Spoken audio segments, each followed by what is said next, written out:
Hi, my name is Brad Laird. In this video lesson, you'll learn the basic information you need to start playing the mandolin.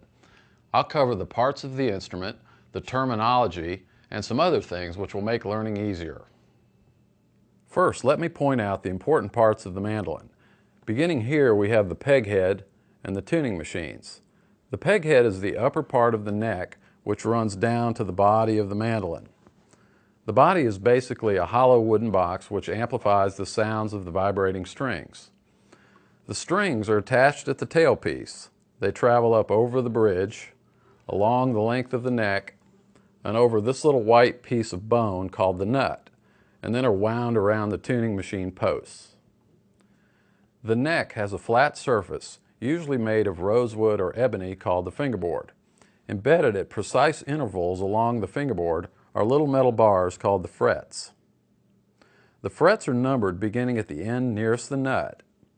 This is the first fret, this is the second, the third, the fourth, the fifth, and so on. When you press a string down so that it makes contact with one of the frets, the string is effectively shortened, which causes the string to make a higher sounding note. Here I'm playing a string at the first fret. Now the second fret, and now the third fret. You can hear that the note gets higher in pitch each time I move my finger to a higher fret. Sometimes you will play strings without fretting them with the left hand. When you don't use your left hand to fret a note but allow the entire string to vibrate, this is called playing an open string. So we either play open strings or fretted strings. There are 8 strings on a mandolin. They are arranged in pairs, but we always treat the 2 strings as if they were one. Both strings in each pair are tuned to the same musical pitch. Don't worry about the details of tuning yet. In the next video lesson, I'll show you how to tune. The lowest sounding pair, sometimes called the 4th string, is the G string. Both of these strings are tuned to a G note. The next pair over, going closer to the floor, is called the 3rd string or the D string. They are both tuned to a D note. As we move closer to the floor, the strings are tuned to higher and higher sounding notes. The next pair is called the 2nd string or the A string. And finally we have the pair closest to the floor, which is called the 1st string or the E string. It makes sense to go ahead and memorize the names of each string.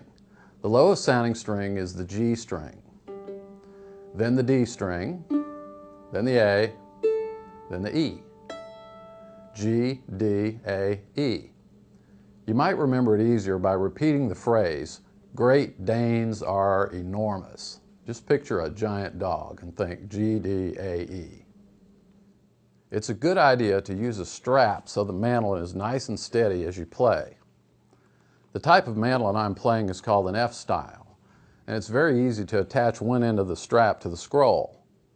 This provides a very balanced location for the strap.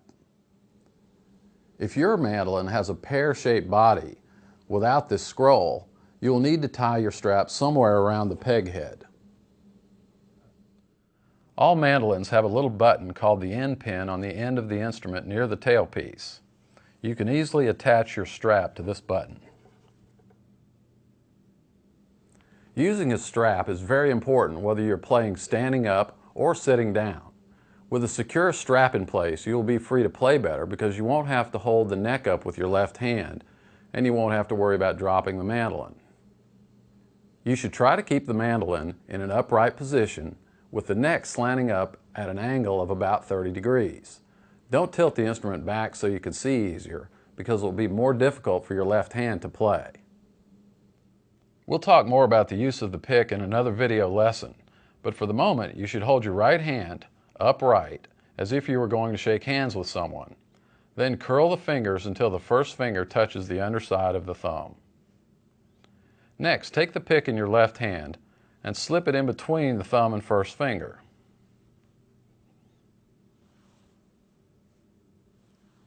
I personally use a teardrop-shaped pick, and I play using one of the round corners. Some people like to use the pointed end. Either way, you should have about 1/4 of an inch of the pick extending past the side of the thumb and the forefinger. We'll get into more details about all this as we progress through these video lessons.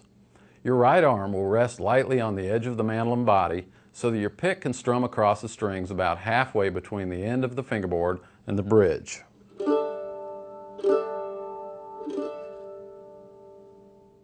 Well, that's it for this video about mandolin basics.